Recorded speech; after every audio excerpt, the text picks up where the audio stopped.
Good morning, everyone. Happy Wednesday, and welcome to another episode of Tea and Coffee with Paula and Jay, hump day. Hump Day. How old are you? How age yourselves? How many of you remember that? Hump day. I don't know, mate. It would have been 90s. It would have been the Did 90s. Did you have that? In England? No, I only know that when I came to Canada. Yeah, we had the what up and then the hump day. It was a camel going through an office saying hump day.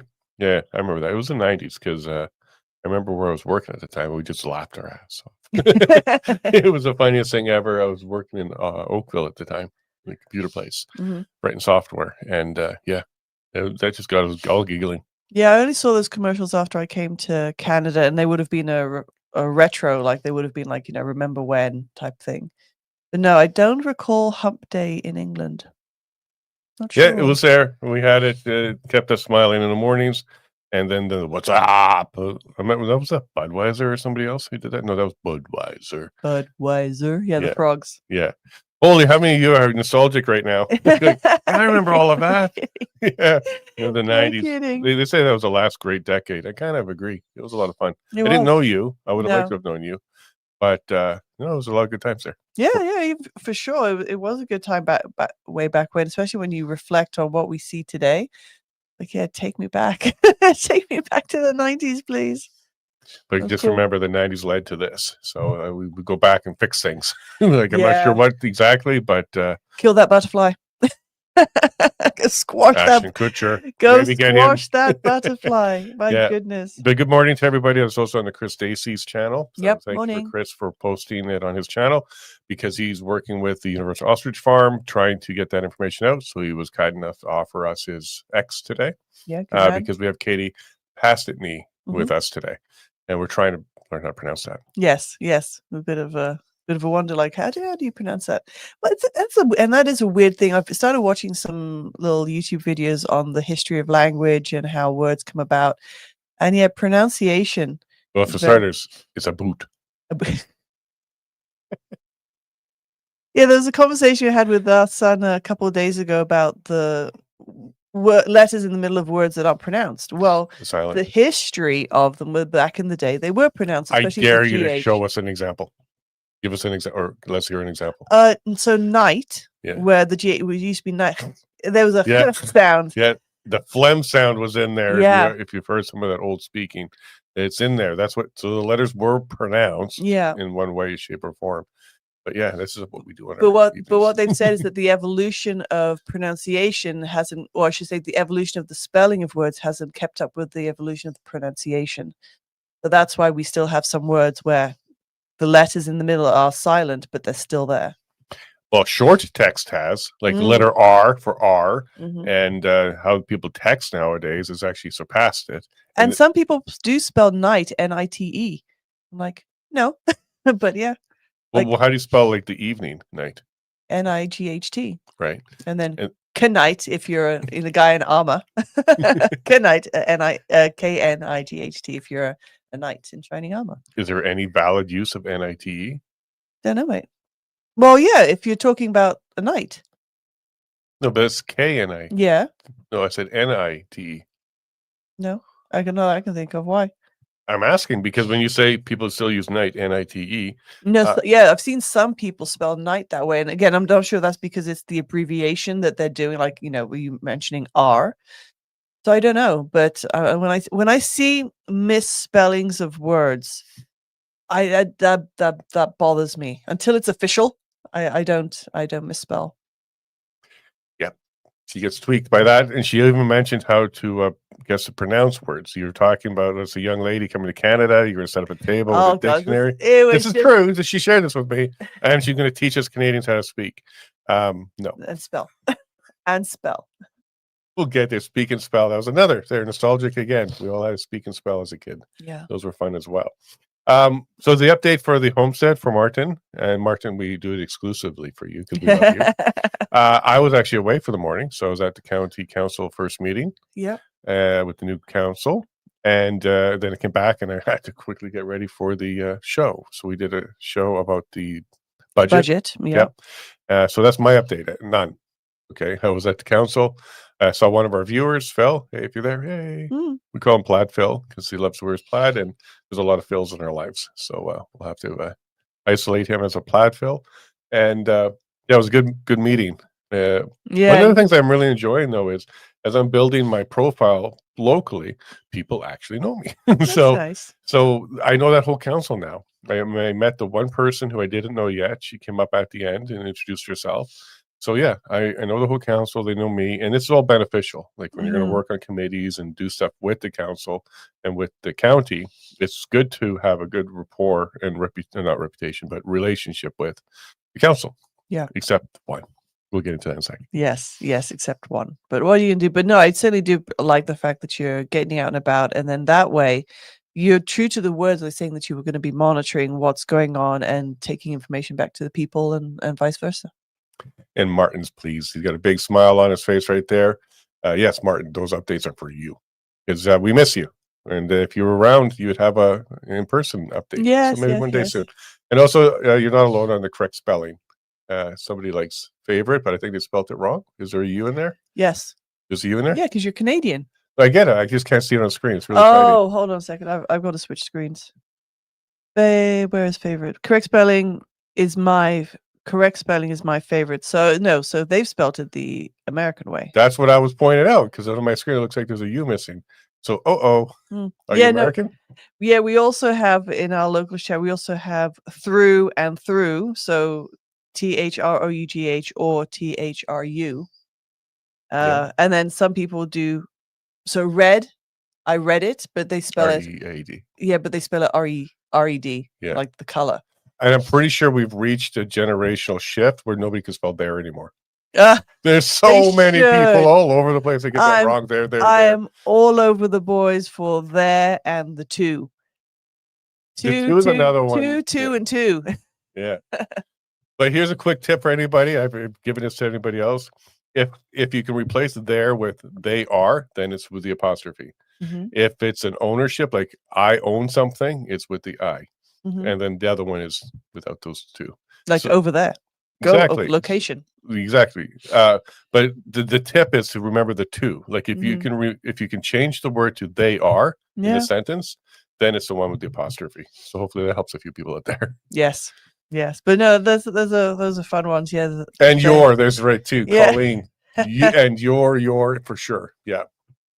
Yes. That's what. Anytime I do that, it is blame autocorrect because I know the difference between your and you are. But yeah. Sure you do. Yeah, I do. Blame the AI. The machines are taking over. And we watched a fun video. Was it fun? Was it fun? Was it really fun? I don't think so.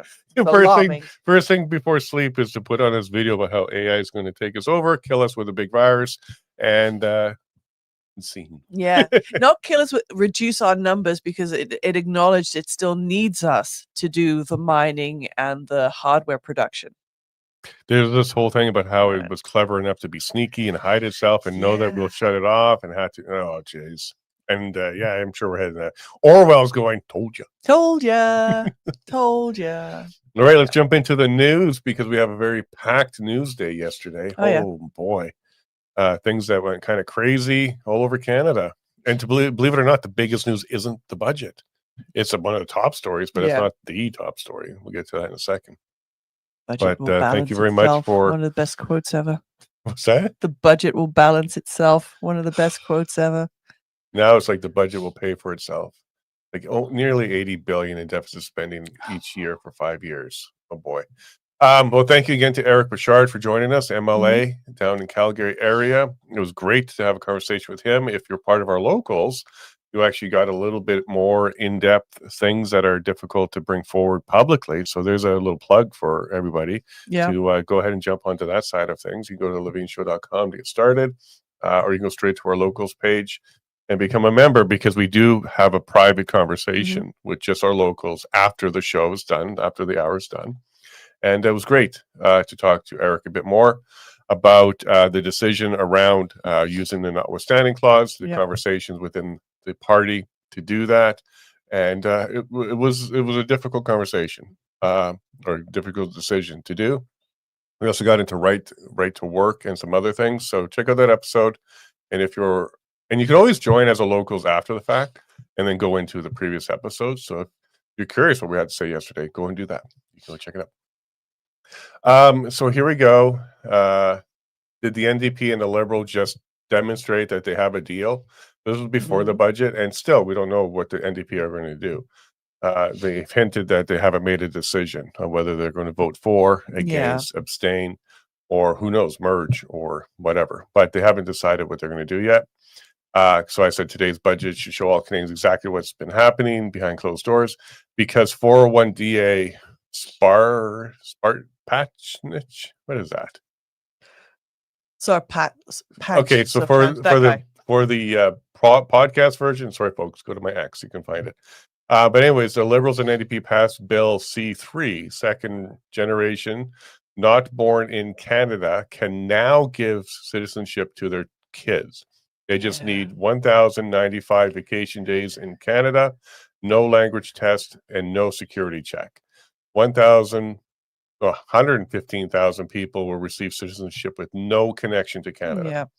So there you go. And I do believe this is going to be part of the bigger picture for the Liberal NDP deals, is because NDP push hard on stuff just like this, is to go ahead and recognize citizenship for people that are here, that weren't born here and don't have citizenship yet, and to just give it to them. Give it to, that's right, just give it to them. Yeah, right. So having 1,095 days in Canada, and called vacation days in Canada, because you weren't Canadian during that period of time. So that's just over 3 years or so, or 3 years. Then you have no language test and no security check. That should work out fine. It has so far. Yeah. Well, they've been piloting, but they can vote. So there's 1,000 or 115,000 new voters that are going to be very pleased with the Liberal or NDP.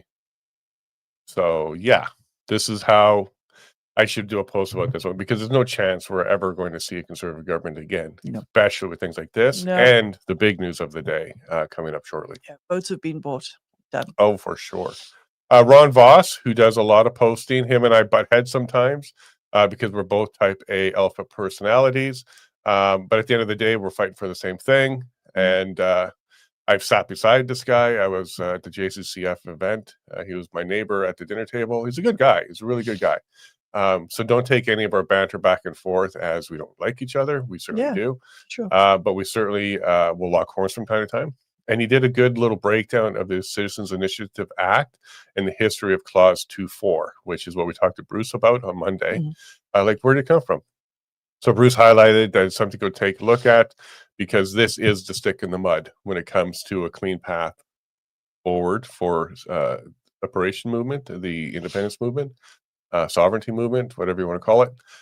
This is Alberta-born law, something that Alberta has is unique that could get in the way. So go check that out. Bruce is highlighting it, and this was our entire conversation on Monday. So if you don't know what we're talking about and you're just on Chris's channel, you're like, huh? What? I want to see Alberta prosper. What are they talking about? Go check out Monday's episode with Bruce Party. Alberta shot himself in the foot twice, once in the Referendum Act and once in the Citizens Initiative Act. So thanks to Bruce and Ron Voss for highlighting these issues.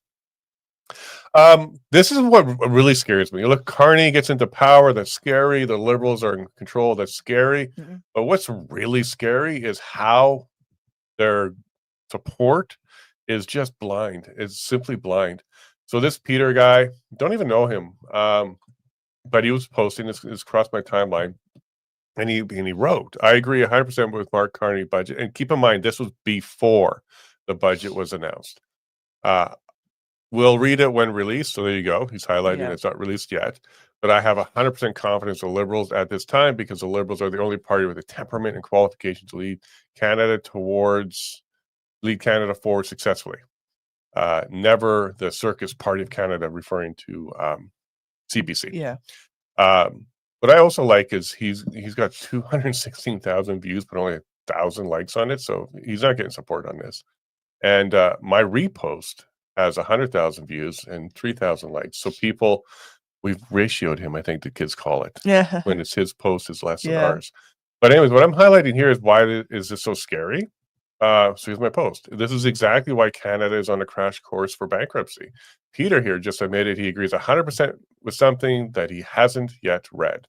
Yep. Blind faith, ignorance, without any desire to be educated is why Elbows Up worked and Canada is doomed. Peter, you are the problem. For sure. This is what scares me because Carney couldn't be in power. Liberals couldn't have 4 terms. They could be held accountable if people actually took a look at it and didn't give them blind faith. This is frustration. And sure, it does also work both ways. There's always a base that will vote for the party, no matter what's going on with the party. Much like sports. Your player can never do any wrong. Only the other players can. That's right. So it's kind of the same mentality. It's like support it no matter what. That's why we're in this kind of trouble, because there's a lot of people like Peter out there who don't even take a look at it and they're already supporting it. Yeah. So that's an unfortunate portion of Canada. We're not exclusive to just Canada, but I'd like to see less Peters and more Pauls. Yep. I'm assuming Paul does his homework. So. Yeah. Because frankly, and this is why I get a lot of heat, is I will review what the Conservatives have done, and I will be critical about it as well, because I'm not just drinking Kool-Aid. And this is across the board. This is why every group gets mad at me at some point. Yeah. I don't blame them. I don't align or pander, so I'm definitely going to ruffle feathers out there. But less Peters, maybe some more Pauls. All right, so Mia highlighting again. So she's on a roll. She's certainly one of the largest voices in Canada about gender identity and how Canada is still trying to push it forward and the social impacts. So check her article out here for the Inside Policy, and make sure that you give her a follow, because what she's working on is very, very important. It's very supportive about by the people in the know. And she is absolutely courageous getting this out there. And if you ever watch any of her videos, you'll find that she's a very good communicator. Oh, yeah. She can sit and talk and explain and even debate in such a way that you can't help but take your hat off. Explanation is key, because when people come up and say, oh, but why do you think that? Well, when you explain it, it's like, that's pause for thought, and like, okay, I didn't even think of that before. So before. Prior to 2014, it was a mental disease, and now it suddenly is an ideology. The norm. Got it. Oh, it was the same organization that used to bring forward the mental health aspect of it that also decided to make the change. Yeah. Got it. Oh, they name changed to kind of hide that history. Thank you, Mia. Keep us all aware of what's really going on here. So Joan Crockett. I think pretty close there. Crockett. Highlighting how we have a cloned meat in our food supply now. This was just slipped in as of November 2025. Fewer than 1,200 individuals and organizations were directly notified. Came under the radar. Oh boy. When I was at the council meeting, one of our Phil, Plaid Phil, said, hey, look, did you know that this happened? And I'm like, what are you talking about? And so he shared it with me. I wasn't one of the 1,200 that she's talking about here. And first thing I said was, hey, food professor, what's going on here? Yeah. And he responded. So he's going to be on the show Friday. He's actually the one that's being referred to in here as highlighting this and writing an article. So we'll be talking about this on Friday. Excellent. Yeah, Dolly the sheep would be proud. Remember when the whole world went crazy over that? And now it's our food supply. Yeah, we've gone from crickets to clones. Cloned meat. Crickets to clones. Yep. Do check out our budget breakdown from yesterday. So Nadine Wellwood and Rob Anders joined us, and we broke it down throughout. Oh, look, our generator just kicked in. You folks can't hear, but we can. And Nadine's fantastic when it comes to the financial portion of it, the numbers and cents. And Rob is fantastic when it comes to the political side of it. And he's very frank and honest. Like, he took us through how when he was with the Harper government, because he's an MP from Alberta, when he was with the Harper government, he did not agree with some of the initiatives that Harper was doing, and also how it rolled out within the Harper government. Not everybody was sat down. It was not all explained to them, specifically around the global side of things, the globalist ties side of things. And today, Rob is absolutely an advocate against globalism, central bank digital currency, and he's quite the fighter. So check out that episode, because there's a lot revealed about the Harper government when Rob was there. He was a witness. He was an MP. And Nadine also did a great job highlighting that this was nothing but word salad. There was no material, no substance to it. And They keep mispronouncing spending and expenditures and calling it investments. Oh my goodness. Boy, did this tweak her. She hated how many times they would say investment when actually that meant spending or expenditure, because she would highlight that an investment needs to have a plan and a return. So you need the money back, not just gone. Which is what spending is. Exactly. And she also highlighted at one part in the speech, they literally just openly said, look, we're going to cook the books, because what they're going to do is separate out capital expenditures from the budget. And she's like, you're hiding your spending. If you're not going to be exposing it, you're hiding the spending. But then everything else was called investments, and that's too a spending. So check out that episode. It was really good. She roasted this guy. I can't remember his name, Christian something. I don't know.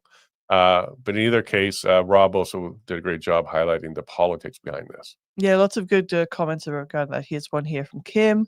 Fantastic roundtable. Loved it. Thank you. Thank you, Kim. Yeah, no, Pietro and locals also liked it too. Excellent. Yeah, so we will do this from time to time when we have the time available, and when sometimes it's available. So yeah, stay tuned, and remember the budget's got to go through its reading and then a vote. So this isn't finished yet, but we'll see where it goes. Yep. But this was the breaking news yesterday. So this came out. I saw this right after we got off the show with the budget, that an MP, Chris, come on, Entre something. Hold on. Entremont. Oh yeah, D'Entremont. Okay, yeah. D'Entremont. So an MP over Nova Scotia at this stage, and this overshadowed the budget news, was talking about leaving the Conservative Party and moving over to the Liberals. Now, we're going to get into it, but here's my post at that time, because this just happened so quickly. Who had CPC MP crossing the floor to the Liberal Party of Canada on their 2025 bingo card? I sure didn't. Yeah. I had NDP, but not CPC. Is this a reflection of the lack of confidence in Pierre? Will this be the only one to cross? And what's in the water in Nova Scotia? So many Conservatives in name only there, including their provincial government. Tim starts with an H. Hoven? No, that's our Alberta guy. I know. Yeah, just look up the premier of Nova Scotia. It's Tim something. Houston. Yeah, Houston. Houston, we have a problem. Conservative in name, but definitely Liberal in policy. So something's going on over the east, and yeah, so we'll get into this in a sec. I posted a clip from, and there I am, and there's our Phil guy. So he went public. He was in a public space, and they put a camera on him. But while we were watching the council meeting, this shocked me, like literally shocked me. I'll go through this pretty quick here for you. So public input under threat. So what public input is at committee meetings, the public can have their input. It's a section cut out. It starts at 11 a.m., goes to about 12, or as long as it really needs to. And the council hears from the public. And I was there, and I provided a request to go ahead and look into expanding the interactive map. That was one of the campaign promises. And the Reeve actually committed to that on the campaign, and started to get that ball rolling. So very first council meeting, I'm already trying to get some things done for the residents of Brazeau County so we can get access to far more data, historical, future, and ongoing expenses and costs, because that was a number one thing people wanted during the campaign. So yeah, you didn't have to actually vote me in. I'll still go there and get some things done.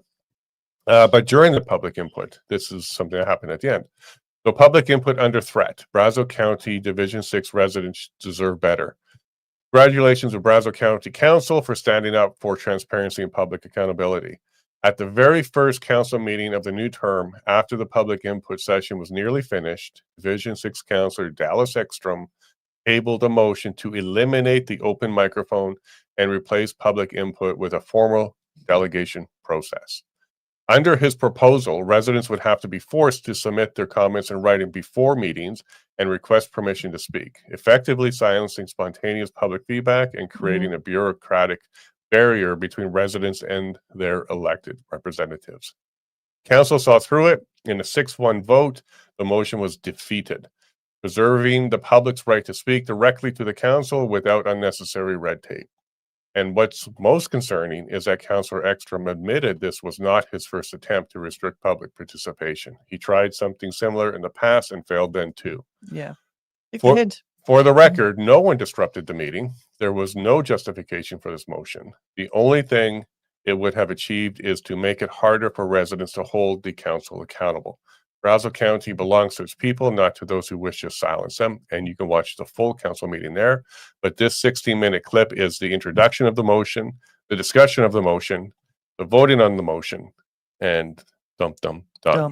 Yeah. So this was actually disturbing. He's my counselor, and it's something I didn't know about him. I certainly would have talked about it on the campaign trail, but he admitted on here for the last 4 years he's tried to bring this motion forward and keeps losing.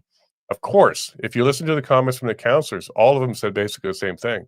They ran on transparency and public input. There's absolutely no way they're going to go ahead and make that difficult in any way, shape, or form.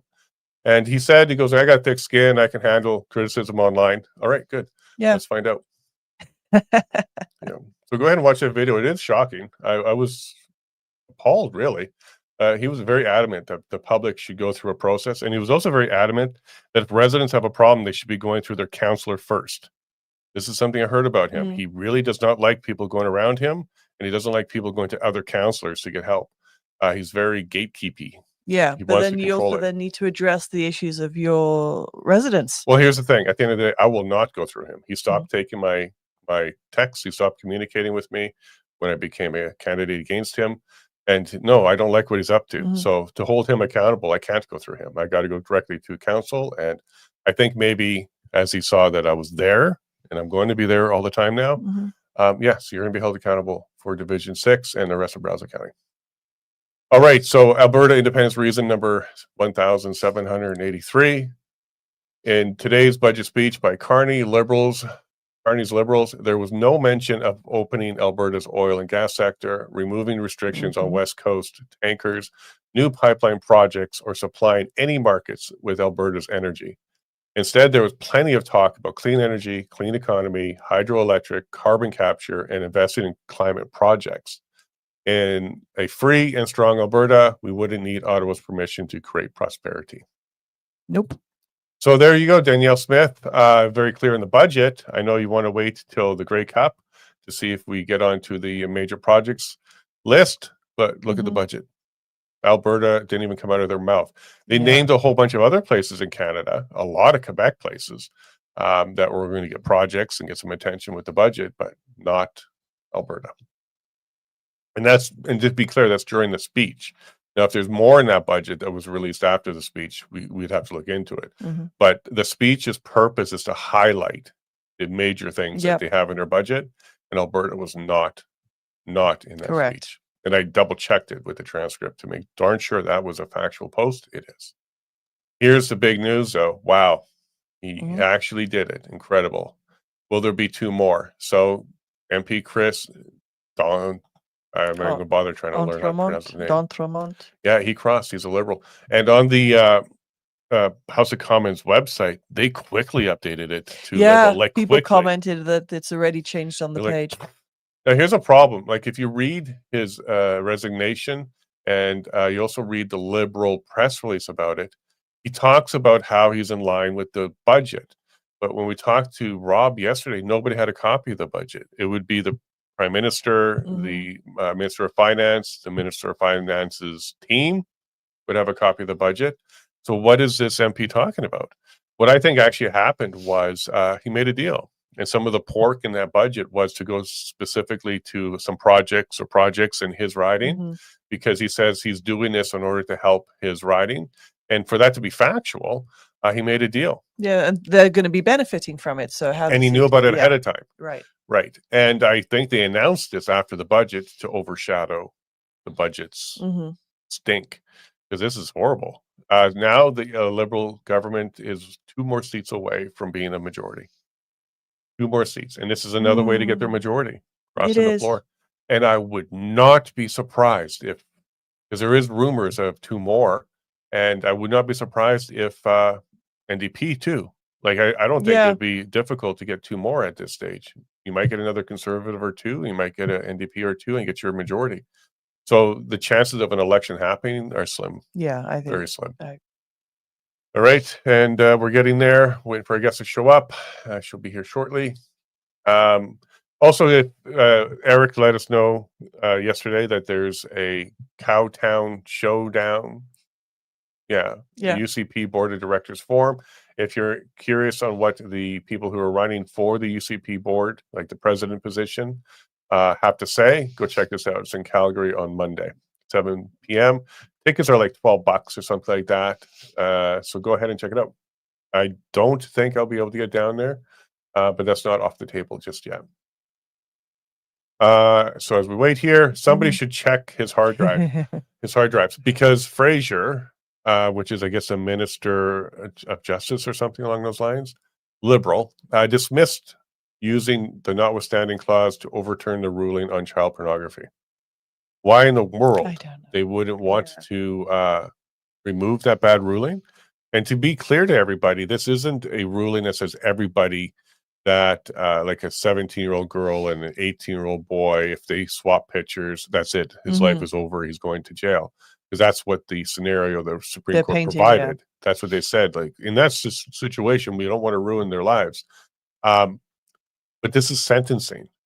So there still has to be charges. There has to be a Crown decision to prosecute. There has to be a successful prosecution. And then you get into sentencing. If it's gone that far, the person's guilty. Okay, as far as I'm concerned, you're guilty of this crime. So no fluffy scenario should sway anybody's opinion on this. You're guilty of this crime. And now we've said there's no mandatory minimum for this crime.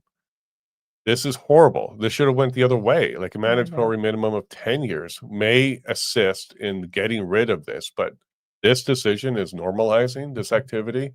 And I guarantee you there's a bunch of people that are sigh of relief because they may just walk away even if they're found guilty. Yeah. Anybody supporting this, I think, is sus. So somebody should check this guy's hard drive. Yep. Agree. So join the Living Show on Monday, November 10th, starting at 7:30 a.m. as Derek Comic joins us to discuss his run for UCP president. So we talked about, sorry, Daryl, thank you. We talked about Daryl yesterday to give everybody the heads up. And he's also the president of Eric's VA. And we got the okay from Katie. She's joining in a moment now. Cool. Okay. And I'm going to support him. I'm going to say it publicly right now. I'm going to support him because Rob Smith is the current UCP president, and he voted against having the independence conversation at the AGM. Yeah. So they shut down the conversation. He voted against it. And Daryl certainly wouldn't. Okay, he would bring this conversation forward. This is not even a vote to do it within the UCP, but it's to have the conversation.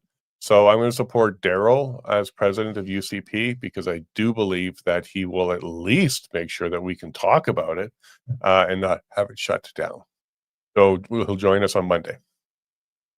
Alberta Independence Reason 1784.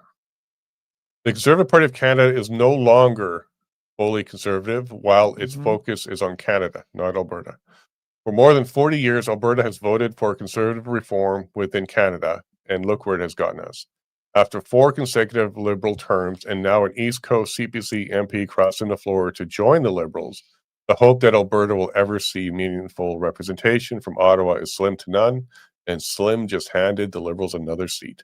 Yeah. In a strong and free Alberta, we would finally represent ourselves with strong conservative values, free from Ottawa's influence. If you are not convinced yet that there's no way on a federal level for Alberta to go ahead and vote our way out of this and get representation that's focused on Alberta, I don't know what you're drinking. Because even if the Conservatives got into power, it's Ontario and Quebec and the East Coast that they're focused on. They will not focus on exclusively things that Alberta needs.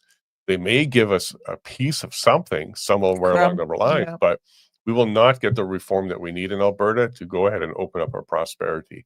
Yeah. And if watching one of them cross the floor and ensure that we're 1 seat further away from that kind of representation, then I don't know what else it's going to take for you. And that's a comment here from Miles in Locals. If 2 more cross the floor, Alberta will get the shock it needs to convince the middle 33% of voters that are undecided we need to leave. Yeah, because look here, I have optimism too, but not in this fashion. There's just simply no way to get enough support in the Conservative Party to form government currently. Mm-hmm. And with things like 115,000 new immigrants are going to become citizens, that's all votes for Liberals for sure. I do not see a way to vote ourselves out of this except on a referendum to leave. Yep. That's a vote that's going to matter. Albertans have to wake up and vote our way out of this absurd country. Yep. And as we're wrapping up here, I just highlighted here, today's RCMP, what it actually means is Royal Carney Mounted Protection. Prove me wrong, RCMP. Charge a Liberal with a crime. I dare you. There we go. Public, I dared the RCMP. Double dare. Double dog dare you. Go ahead. You've got plenty to choose from. I'm not even saying which Liberal. Mm-hmm. Actually, frankly, I will take any politician at this stage. Go ahead and charge one. But I would be shocked if the RCMP ever charged a Liberal because, before he was even voted in and got his government, Carney was taking pictures with the commissioner of the RCMP and smiling and buddy. So we can now say the Royal Carney Mounted Protection. That's who the RCMP is. And don't forget to check out this Tim Hortons episode. Now, Katie just sent me a text and she's getting her computer set up right now. And that was just a couple minutes ago. So we're waiting for her to pop in. And any moment now, I expect her to be here. Yeah. But what was your take of the budget? Did you watch our show? No, I didn't. I was with the kids. I had you guys on. Mm-hmm. So no, I can't speak to that. But one of the things I wanted to speak to, talk about the cloned meat. Yeah, so I want to highlight this comment here that we have from the locals. They're saying that don't people remember that Dolly died of prions? And so I started looking what was prions. You can get prions through genetic inherited exposure to contaminated food or medical equipment or spontaneous misfolding of the normal prion protein in the body. So basically, there is the fear that if there is some sort of contaminated meat in some way, shape, or form, and we're multiplying it and then subsequently feeding the population with it, another way they're going to try and kill us. Yeah, one of the big takeaways for Dolly was you don't reset the age. It actually is the same age as the clone. So even though it was born or whatever you want to call it, it has the same age as where the clone came from. So the whole world said, no, we got to stop doing this. Yeah. So I'm really curious, what are they even talking about? Have they been doing this all along? And to the point where it becomes a food supply? Well, I think typically whenever they announce something, it means it's been out there for a while. So now they're just letting us know, and then if there's any complaints, but really it's been going on for X amount of years prior to. And then what we've got here, why vote anymore if, this is a quote here, why vote anymore if they're going to cheat to pass such absurd budgets? I hear there'll be more crossing the floor. That's a real concern. Yeah, the rumor mill is they're going to get their majority through floor crossing, and they can easily do it. And I suspect, I don't have any evidence of this, but they said, we're going to give you one of these projects. We're going to fund one of these projects only if you come. Now, a little bit of history with this particular MP from Nova Scotia is he wanted to be the deputy speaker, and the party didn't give it to him. So this also could be a big hissy fit where he's all upset that they didn't give him a position that he was looking for. And maybe the Liberals said, sure, get you over here. Yeah, we'll do that. No problem. We'll give you a parking spot as well within 100 feet of the door. Like, who knows? But he crossed. Crossed. And this is also political suicide but also that riding had a 1.1% margin. Like, it was a very close race there. But I think he thinks he can continue there as a Liberal now. Oh yeah, and they all have a plan. There is a method to their madness, and so I think he's definitely doing this not for the good of his people, but going to be for the good of himself and what he's going to be able to achieve personally in time. And then suspecting that the population or the residents are more liberal leaning, and therefore crossing to that side, and he's being the candidate when the next election comes. Sure, they'll be securing his political career. And this deal was made before the budget. It wasn't I heard the speech and I liked it. I've been moved. For sure. Literally. It likely was meant to overshadow the bad news of the budget because it's almost $80 billion in deficit spending each year for 5 years. That's crazy. $400-something billion. Again, deficit spending. They're spending a lot more than that. This is debt. So they're spending all tax revenue, plus any crown revenue, and going into debt further. How many of us could do that? Like, how many of us could spend all of our savings, all of our income, and continue to go into debt for 5 years and plan it that way. And plan it, yeah. Well, they've got the printer. They've stocked up the paper, refilled the ink, and just green button, let's go. That's a big conspiracy. Ink is expensive. The printer's a cheap part. The ink is expensive. For those of you who homeschool, like that's always something that pops up in the Facebook. Like, what printer do you use? Because you print up your own stuff for your kids. Mm-hmm. My goodness, yeah. Ink is Homestead, homeschooling, first world problems. Yeah. Actually, first world problems are becoming real problems now. Yeah. We're losing our future and prosperity. So as we still continue to wait for Katie, so she did say she is getting it done just now. Mm-hmm. And I'm sure she will. So we'll go a little bit longer. Maybe get Peter and Paul back on the show and get some opinion on what's happening over there. And then Pietro says like, hey, Peter is Pietro in Italian. So he's like, hey, nothing wrong with the name Peter. No. And there's Katie right there. Absolutely not. Pietro, we love you. And speaking of loving somebody. Good morning. Good morning. Can you hear us? I can hear you. Can you hear me okay? We can hear you great. Thank you very much this morning. I know it's very early for you out there in BC. We always send a lot of love to our West Coast people because it's an hour earlier than even us to join our morning show. How are you today? I'm okay. You know what? It's we have a double-edged sword, and it's just we know that the decision is looming, and that's coming tomorrow morning. But at the same time, it's really nice that decision's coming because limbo is the worst place to be. Limbo and not knowing. I never want to mean disrespect by it, but it means it's like you're in the trenches of war and you know that the enemy is coming and you just don't know how they're going to attack and you don't know how it's going to look, but they're coming. And that's what's been happening for 11 months. The enemy has been crouching in and coming closer. And all we've been trying to do is come up with the best strategy, try to fight for what we believe in. And we're fighting for life, but we don't know their play. And so tomorrow is the Supreme Court of Canada's decision, whether or not they're going to hear our case. And we've been praying. We just pray. We lean on faith so much right now, Jason. Yeah, 100%. And that's what you were praying when the decision to actually stay and have the Supreme Court look at it came down. So maybe it's going to assist you. And you're right. Purgatory is the worst place to be. You don't know if you're zigging or zagging. That period, and like you said, 11 months now. During this 11 months, the birds have been healthy. They're not getting sick. And even under the CFIA's care, they're not getting sick and dying from avian flu at all.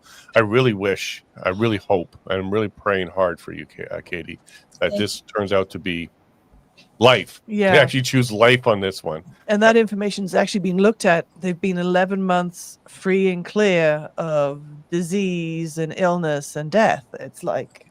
We shouldn't, and I think... What the world's watching is that the Canadian Food Inspection Agency is a specialized killing machine. There's no other way to look at it because they do not specialize in protecting life. They don't specialize in preserving life, and they don't specialize in treatment or healing. They specialize in eradication. So they kill everything, and it's very reactive. It's not proactive. And I've kept saying that over the last 6 months. We have to get to a place in Canada where we're more proactive. How can we look at this differently, and how can we be slower, and how can we gauge the outcome with a better response? We need proper outbreak response. We need to have more respect for life and what that means when we kill our genetics off, because Canadian Food Inspection Agency's take on it is go buy more. We'll just replace them. And you can't just replace decades of genetics that have been built on farms across Canada and generational farms that have been handed down to their grandson and the next grandson or the sons. And those genetics are what are keeping you and me healthy. Those genetics are what bring herd immunity and pass on antibodies to their young. And we're missing that biggest point is that when we eradicate everything without testing or based off suspicion, we're losing things we'll never, ever get back. And we're putting humanity at risk.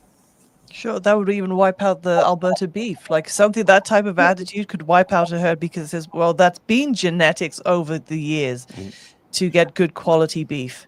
Yeah, And they could come in and just wipe that out. Now, science and biology has been completely ignored on this one. Charles Darwin is probably pissed because he would want this to happen. He would want a stronger species, and you're actually just literally killing it. You're not even letting that happen. So how's this frustration for you that they're not listening to science? They're not even considering the science, not in your federal court case. And if it goes in front of the Supreme Court, hopefully they will. But at this stage, they're ignoring all of those pieces. They are.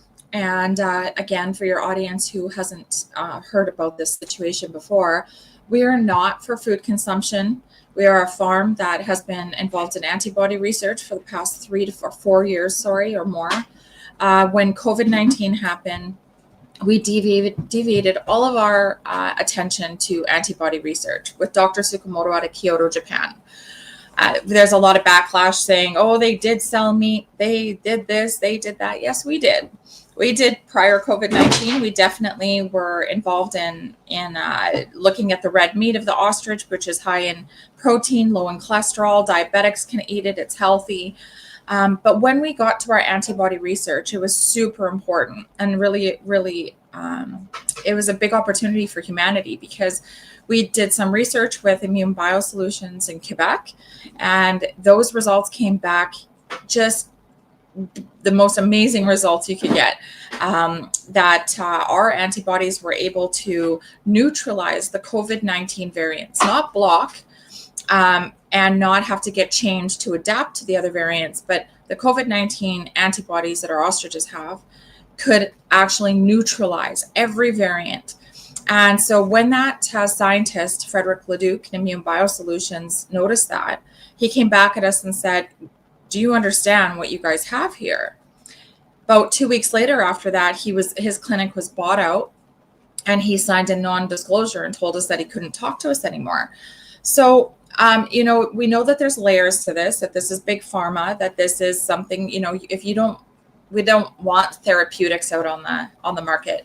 We don't want a natural, sustainable, renewable source of antibodies out on the market because that would cut into big pharma's money, and then our reliance on vaccinations for the future. So there's been all these layers from December 2024 for the last 11 months that we have been red pilled so hard, and we woke up and we were farmers, and then it was just like, what? World Health Organization, World Animal Health Organization, United Nations, non-elected governing bodies operating in Canada that are making the decisions for all of us. It was just these layers that were being thrown at us, lawyers that wouldn't touch us because this is such a touchy political subject, as well as science. And then watching the Canadian Food Inspection Agency, the corruption just explode. But what has been such a beautiful situation for me is having this opportunity to use our voice and actually start to discuss the Canadian Food Inspection Agency problems and where that is affecting Canadians. Now, I'm glad you brought up the history. So you used to be a meat farm, then you went into antibody research. COVID-19, there were some good studies, good results coming out of the Quebec Biosolutions, I think it's called. Immune Biosolutions, yeah. Immune Biosolutions. Can you take us through the financial compensation portion and also that grant that they got from the federal government, $13 million, to actually study this? I don't think a lot of people understand that it's not like, you're not like a conservative person that's trying to destroy the liberals or anything like that. You literally were working with an organization that was government funded. I'm really glad that you brought that up too, because everybody thinks that we're big pharma funded. Everybody thinks that we got that $13 million grant, and we did not. Immune Biosolutions got that grant, and they get many grants. I just found out in the last month that they've received, Frederick Leduc alone, I believe, has received on an upwards of, we're talking over $50 million worth of grants from the Canadian government to do his antibody research. But that was more based off chicken eggs. We are not big pharma funded, but our antibody research is not a political right issue, and it's not a political left issue. It's a political neutral issue, and it's an up or down issue, I keep saying. And are we going to go up or are we going to go down? What I found out in the last month was that Canadian Food Inspection Agency actually, so this started in December, January. End of December is when December was when we had a virus here. Something was going through our farm. I don't even want to say virus, because in 2020, the same symptoms that presented themselves was Pseudomonas bacteria. That was shown by our vet by doing gold standard sampling, which was a tissue sample. When Canadian Food Inspection Agency came to our farm in December, based off an anonymous tip that we had avian influenza, they did PCR testing, an unreliable, absolutely the wrong testing to be testing these animals with. And they ran them at really high cycles, 39 thresholds. The ostriches came back, those tests from a non-accredited lab. They signed our kill order 41 minutes after. Those PCR tests reached an Abbotsford lab that is a non-accredited lab for testing for H5N1. So the only accredited lab in Canada for testing for H5N1 is in Winnipeg. So they already made that decision 41 minutes after it got to the first non-accredited lab. Here we do have the antibodies they're real, they're incredible. These animals are resistant, they're resilient, they have herd immunity. Some died, absolutely. And then some were sick, some recovered. But one big thing we noticed on our farm was more than 3/4 of our farm never got sick, never had symptoms, and one whole 3/4 of our farm never had any deaths.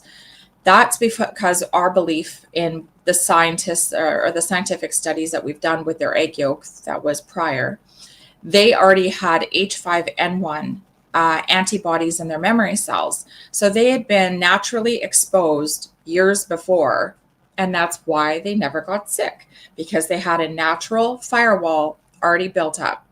So the birds that went through this were the birds on our farm from 2020 after, who hadn't been naturally exposed yet.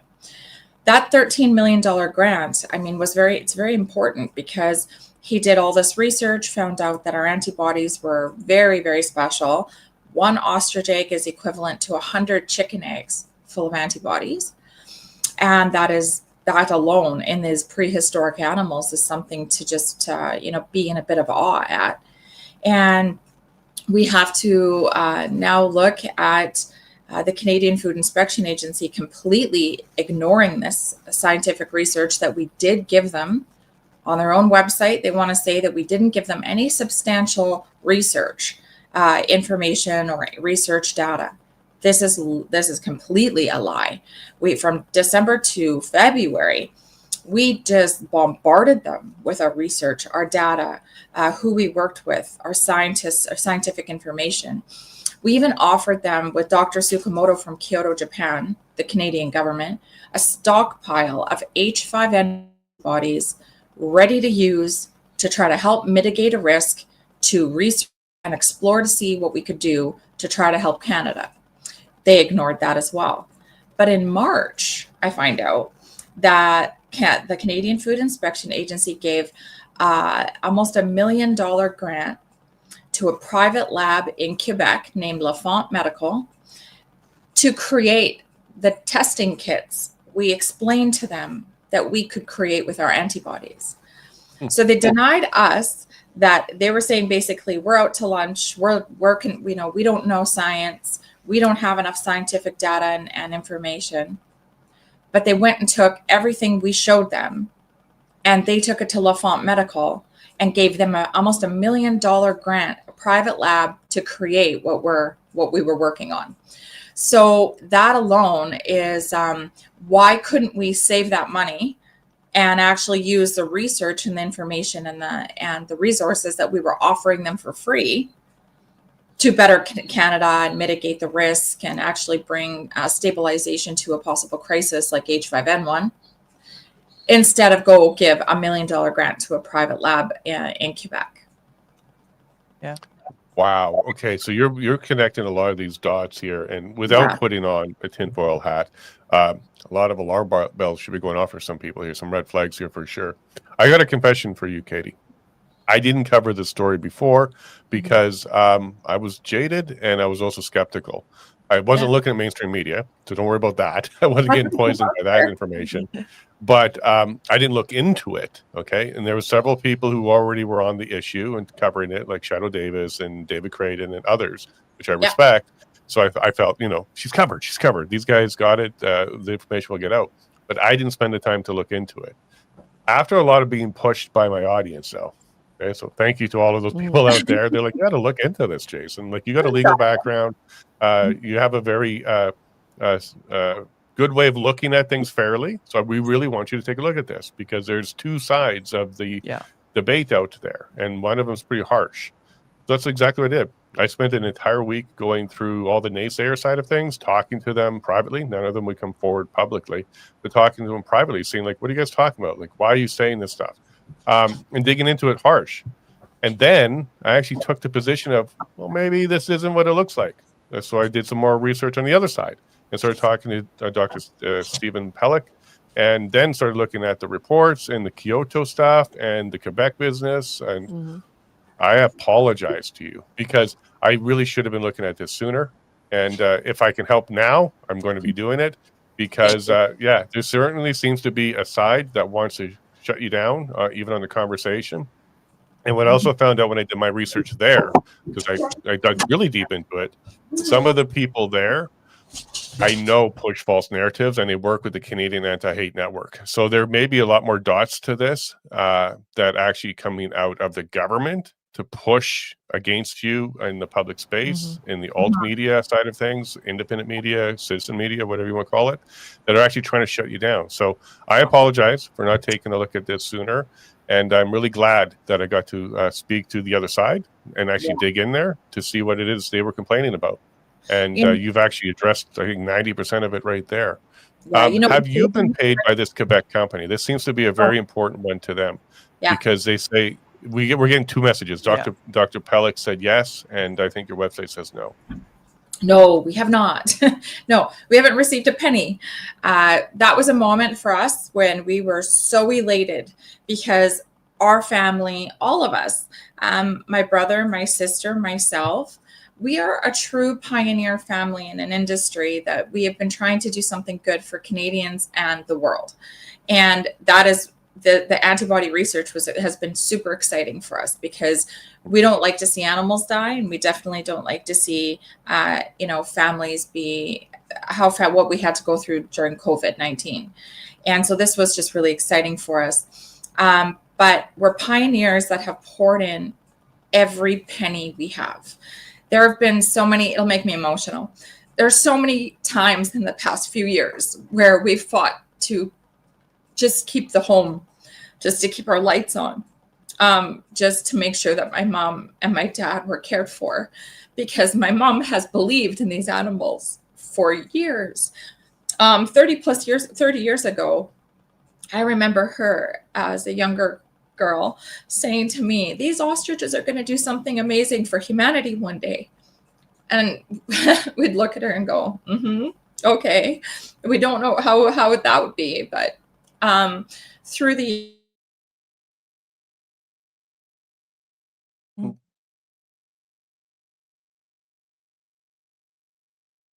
We're going to wait for her connection to come back. I believe that's on her end. She was right getting into, the one of the important pieces is like, why should these stay alive? Well, how can they help? And I sincerely feel bad for not looking. Sorry, we got you back. There you go. So years ago, we started using the oil as well. So the oil of an ostrich is well known to be so powerful and healing.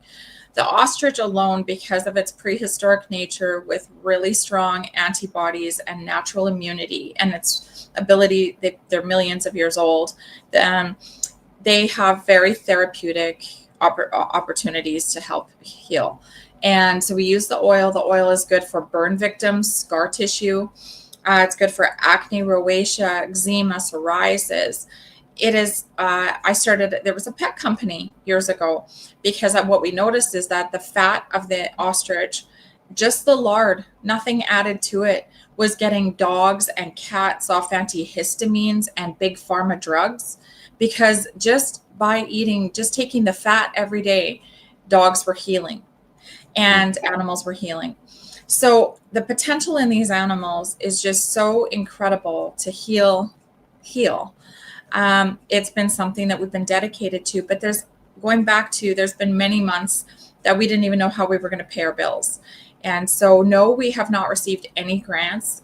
No, we haven't received any of that money. Immune Biosolutions received that money. If you visit us here at the farm, we always ask people, like, please come visit us at the farm. We're in an old farmhouse where there's, I don't know, 1,000 things, an extension cord plug from one plug-in to another thing to this. We're stepping over each other. But we have poured our love and our life into these animals, which farmers do. Farmers pour their love and their life into their animals first. And most humble farmers, when you visit them, you'll notice their house is usually not the best, but you'll go to the animals and you can just see the love and the dedication into the animals. And that's a farmer. But we're not big pharma funded. We were looking for grants, and that's, I think, we also put a target on our back. So during, say, about 2023, 2022, 2023, when we did find out that information from Frederick Leduc about how great the antibodies were, and then he had left us high and dry because someone bought him out and he had to sign a non-disclosure, we started approaching the Canadian government for grants, for showing them the economic opportunity, showing them the opportunity with the ostrich, and asking them to come on board with us and help us set up an extraction facility for the antibodies from the egg yolks, and showing them how this would generate jobs and how this would be such a great opportunity for Canada to be put on the map for doing something amazing. And we do firmly believe that put a target on our back, though. Yep, for sure. And one more, and then we'll jump to a question from the audience here. One more thing that came up was during the federal decision, the CFIA said they estimated between 300 and 350 birds, but yet you're saying there's like almost 400 birds, and people are using that as proof that you must be lying. But they didn't read the decision because the CFIA says we're estimating and we don't have a precise count. So what is the precise count? So we can put that one to bed. Yep. So we'd love to know that. We know. Well, today, What was it before CFIA took over? Yeah, it was close to 400. Yeah, it was. We had two shots. We had a couple instances. One broke his neck after there was helicopters here and flying over during this last 11 months. We had drones. We had deaths in there. We were probably about 388 after, through the months of the deaths that we had here due to varying circumstances. But when they came in and they say to us, and we used always about 400, because this is what we knew mainstream media was going to do, was it would be, if we gave them the exact number, one might get it right, one might get it wrong. So we always said it's about 400. And we did that to cover ourselves because we knew an exact number was just not, it was going to get mixed up. It was going to get misused. And so we just left it at that. However, the Canadian Food Inspection Agency came in and they had a day it was an open kill until we got that first interim stay, which we had dumpsters leaving here with high police presence. And we don't know what was in the dumpsters before we got that interim stay order. Then the Canadian Food Inspection Agency went on to say that they have counted that we have almost the 330 birds. We've been up in the mountains, supporters of ours, taking imagery and video of how many birds are down in our pens. And we've been counting them, and we spend hours counting. We can't even get to 300. And so then there's been this fear and worry that where are the other ostriches? Where are they going and where have they gone? Because they are not supposed to be killing. They're supposed to be transparent if there is any deaths out there. And it is something that we're concerned about, because what we're witnessing out with the ostriches right now is extreme animal neglect and animal abuse. So Canadian Food Inspection Agency has not been feeding them properly. They have not been caring for them properly. And they have not been allowing us to assist. And that is a huge concern for us, is that our animals have been suffering for 41, 42 days under the Canadian Food Inspection Agency care of the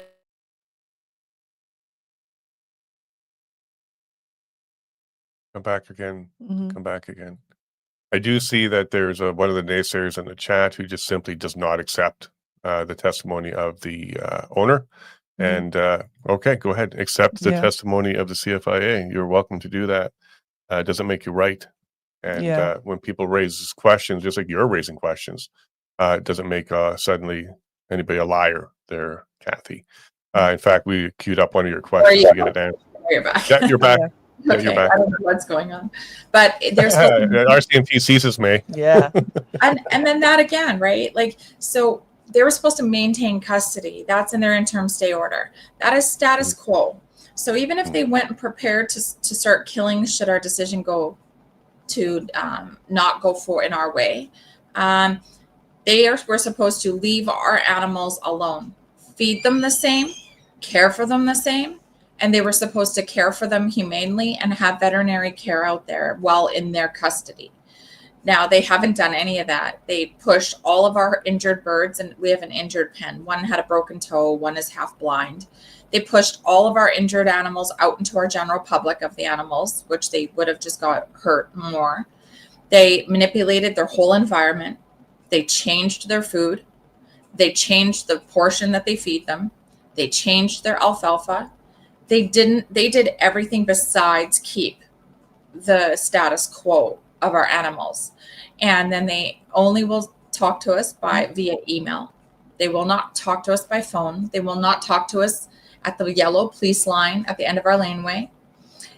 We have to go through police liaisons to send messages to the Canadian Food Inspection Agency should we have any messages out there. It is completely, it's tyrannical behavior of a rogue agency that has way too much power and gets to use our RCMP as glorified security guards. And that's what they're hired here for. They say we're here to just keep the peace and protect Canadian Food Inspection Agency. So there's a lot of obviously trust issues right now, not just with us, but Canadian farmers. And we're witnessing a huge display of horrific theatrical punishment versus justice at our farm right now is what this is. Millions of dollars of taxpayers' money going into punishment for us standing up for animals that deserve the right to live. And this is where Brazeau County kind of jumped on board, because what their major concern was, and I'm not going to try to be insensitive to you in any way, shape, or form, their major concern was the CFIA's authority to go ahead and have discretionary orders without any resistance or way to address them. You have to go to the federal court to appeal it. And that actually worries farmers here in Alberta, because of course calls happen here as well. A lot of chickens in Alberta and Saskatchewan have been called by the CFIA.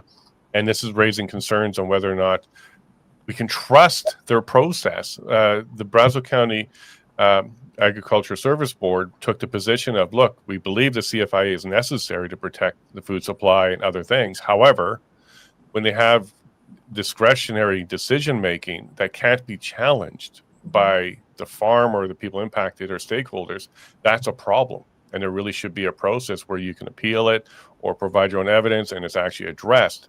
Because from their perspective, it's just been completely ignored. So this is why Brazeau County decided unanimously to go ahead and support the push to ask the CFIA not to call these birds and go ahead and do some testing and confirm before you go and kill. Because if you don't do that, you're eroding the trust with farmers here in Alberta as well.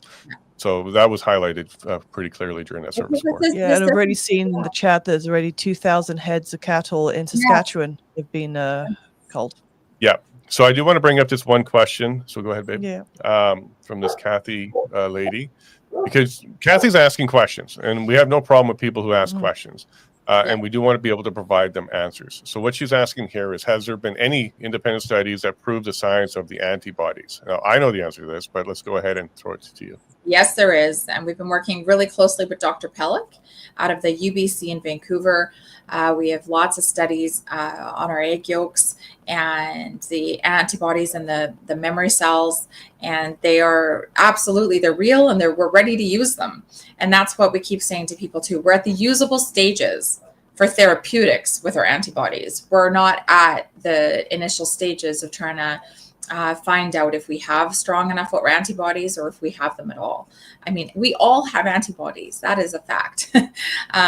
But we've been able to do a lot of research on independent research, yes. And we have all of those studies. They're all put into our expert witness reports for Canadian Food Inspection Agency to look at, that Canadian Food Inspection Agency wouldn't look at.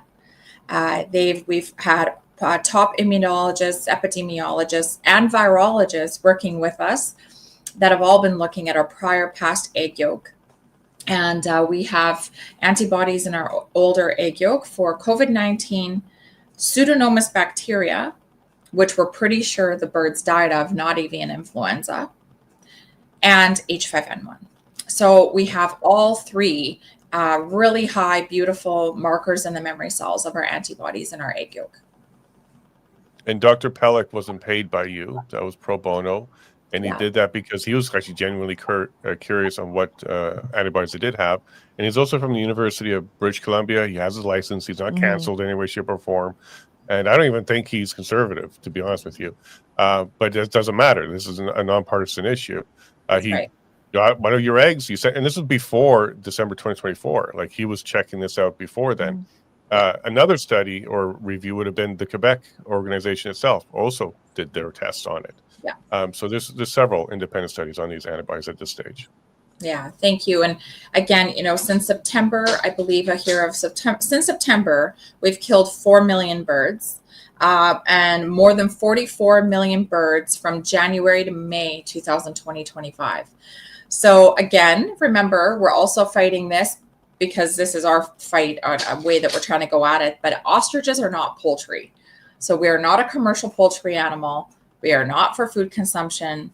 We are a flightless bird that lives, it's a long living bird that lives, that is a red meat species, that is, and flightless. So we're 135 kilometers away from a major city. But we do have the ability with our antibodies to create things like work with poultry facilities and use our antibodies in the filter systems of the barns and to help the chickens as well. So there's a lot of, the killing needs to stop. That 2,000 head of cattle, I'm really glad you brought it up because they're still waiting compensation. So they've went in, they've killed everything, and now they're still waiting compensation. Can you imagine that 2,000 head of cattle where they just say, just replace them, go get new ones? I mean, you cannot go replace genetics. And if we keep going around Canada and wiping out every farm that has strong, healthy, robust genetics, when you go buy a bull at the auction, you're always looking for the genetics, the healthiest bull for the strongest babies. Then you go and kill everything. We're slowly getting back to ground zero of evolution. We're slowly killing everything off that has immunity and natural antibodies.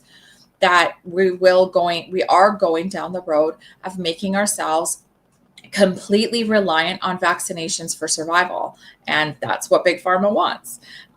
Instead of strengthening our immune systems in our animals, we're weakening it, and we're starting at a ground zero situation where we need to stop, evaluate this, discover new opportunities, which Universal Ostrich Farm has, and other farmers. I'm sure there's other farms that might have something that they're working on as well. But we need to look at how can we evolve and go forward, not go backwards. And right now, Canadian Food Inspection Agency is putting humanity at risk and going backwards. And it's that eroded trust too you touched on. So with the eroded trust from Canadian Food Inspection Agency and our farmers, we are more at risk now as Canadians than we ever have been. And this is really important. So farmers that would have called this agency and said, hey, I think I might have something. I'm losing I've lost 4 head of cattle. Now there's these symptoms in these ones.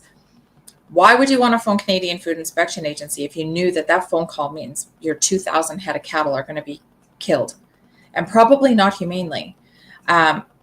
You can't save them. You'll have no say in it. Your voice won't matter. They're going to come in, and based off just that suspicion alone, they're going to kill everything you have. And your dog's been running around with them too. So they're going to kill your dog now too, because that's happening. People don't believe that that's happening. That's happening. So we're going to kill your dog too. Who's going to keep phoning the Canadian Food Inspection Agency when they're worried that they might have something, when they know that everything that they've ever loved is going to be dead within possibly 48 hours? So if there is a real reportable disease that Canadians should be worried about, it's going to be missed now, because people are going back to shoot, shovel, shut up. 100%. And again, we've attracted quite a few trolls in our chat, because some of the things that they're asking for, you've already answered. So at one point in time, you were selling meat. You did sell oils. And did you sell eggs at some point as well? No, we did. Well, we did actually for hatching, other farmers to hatch, and but not for consumption. It was for. No, it was there's not a lot of people, believe it or not, that would ever show up here and say that they would like to buy an ostrich egg to eat. There'd be the odd person years ago, but I mean, that was just one. And we ate the odd ostrich egg. It's just like a chicken egg. I mean, why wouldn't we? They're big. There's 24 chicken eggs in one egg. It makes a beautiful, fluffy omelet. And it's a healthy source of protein. But no, it was never something that it was like a routine that we sold eggs or anything like that at all. No. Yeah, so the back and forth conversation going on in the Facebook chat, she's answered the question. They used to, and they just don't anymore. Yeah, you went into antibody research around the COVID time because 100 chicken eggs per ostrich egg, and you had some good results with antibodies, and there's some good indicators. I actually think you may have stepped on two big toes in the government. One was whether or not there's an alternative solution to the vaccine, because if you can actually do filters with the mask and the Kyoto thing, that becomes an alternative. So I'm just going to put that out there. And it also sounds like you also stepped on the natural path stuff, because they're trying to shut that down on the government. So when you said that even eating some of the fat from the ostrich would help dogs, like that's a natural path type of thing. And the oils you're talking about. So you're actually stepping on two really big toes in Ottawa that is actually trying to shut down stuff like this. We have Teresa and Sean Buckley, who just went to Ottawa to hand off a bunch of petitions to try and get Canada to recognize the natural path option and not shut it down. So look, I'm not going to put the conspiracy hat on because we don't need to at this stage, but there's some big toes you're stepping on, and this could indicate why they're so keen on just wiping you out, stamping out this entire operation. And the division that in the chat, that kind of stuff, the division, we have to really get our focus back to where it needs to go, especially within the next 24 hours, because stop the division and stop the distraction. So cattle farmers sell beef. Is this a meat versus oil or versus therapeutic issue? Not at all. This is about an agency that can come into your farm or your home based off suspicion and kill every animal that you own. Now, this is an agency that is trying to have us register our seeds and our gardens. This is an agency that has control and is gaining control over the sprays that we use on our farms and our food supply. This is an agency that is rogue, that has garnered way too much power over the decades. They have no oversight, no accountability. Their last 2024-2025 fiscal year, their budget was $1.1 billion.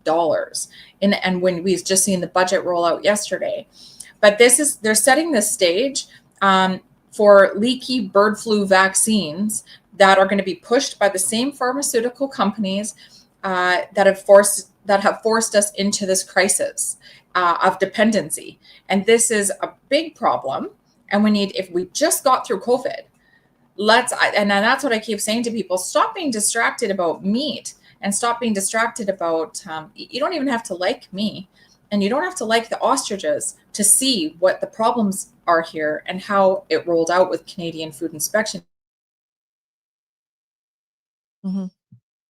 Canadian Food Inspection Agency, and this is, I'm going to highlight the same thing that Katie's highlighting here as your connection comes back.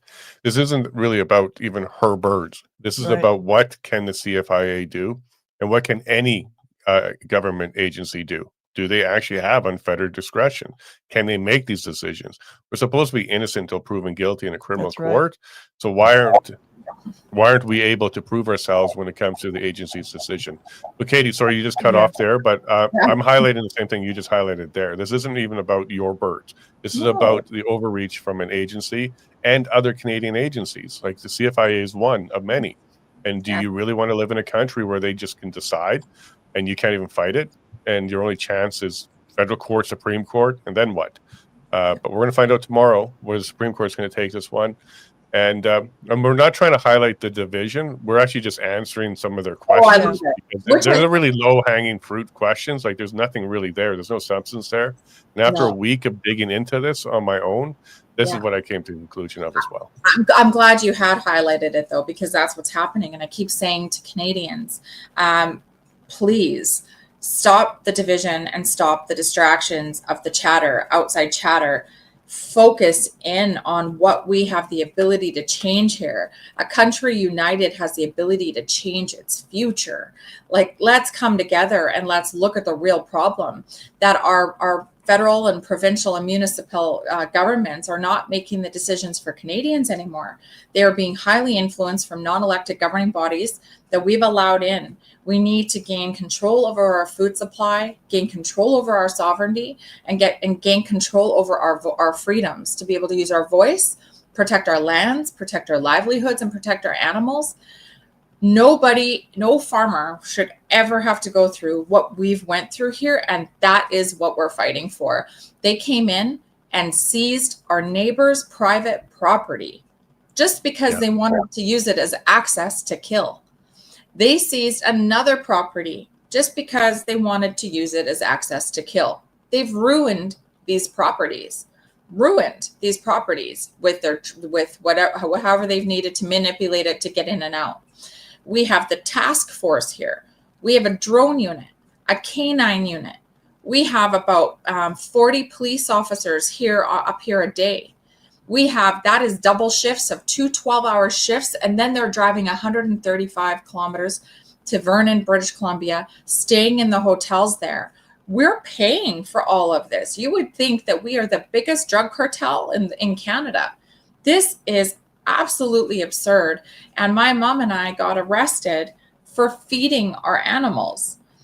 In what Canada does a mother and daughter get arrested out while they're maintaining the welfare of their animals? And in what Canada do we spend this much money with enforcement to protect animals that we're going to kill? Nothing makes sense here, and we got to get back to basics. And Canadian Food Inspection Agency needs a complete facelift. They need a new vision, a new voice, a new face. They need new outbreak response that they've never had, and they need divisions. They need a cattle expert. They need a pig expert. They need experts in the industry. They have to stop acting like they are the experts in everything, from restaurants to seeds to ostriches. 100%, and I want to see some changes at Supreme Court as well, because that stay should have put the custody back with you. It shouldn't have stayed with the agency. That would have been a fantastic compromise at this point. No call and leave the birds with the owners until the decision at the Supreme Court. So hopefully a change happens there as well, because that's what that interim stay order should have said, not leave it with the agency. I hope that's a lesson learned here for the Supreme Court and going forward as well, that was a mistake. During this portion of time, it should have stayed with you. But Katie, if you have a few more minutes, we're going to say goodbye to the public, and we'll jump into our private side of things and steal a couple minutes of your time, if you don't mind. Yeah, absolutely. Sounds good. Okay, so hang on. We'll be right with you. Thanks. All right, public. One thing that I can tell you about people who have nothing to hide is they will answer any question. Yeah. There was nothing that was pre-planned. Katie never, just like all our guests, we don't do this with guests. They didn't get a list of questions that we were going to ask, and they didn't provide us any goes or no-go zones. We don't do those kind of interviews here. So when someone comes on and gives us their time and answers all the questions that we pose to them, I consider them a legitimate source of information. And in the courts, and I highlight this because people want proof. Testimony is proof. Okay. Yeah. When somebody who has the information is testifying, that is considered proof. Unless you have proof otherwise, it's good for me. Yeah. All right. Yeah. So a great interview. Thanks everyone for joining, and I'll be seeing you tomorrow morning. But yeah, good for the chat, and then locals. Yeah, we'll see you shortly. And remember, we have Dr. Sylvian Chabois, known as a food professor, coming on Friday to also talk about some of this stuff, especially the cloning issue in their food supply. You guys didn't know, but you now have cloned meat in the food supply. Yep. So and that's something you're not upset about, but this is. Okay. So have yourself a wonderful day, everybody. Take care of each other. Yeah, take care. Make sure you don't forget to God bless. All right. Love you all.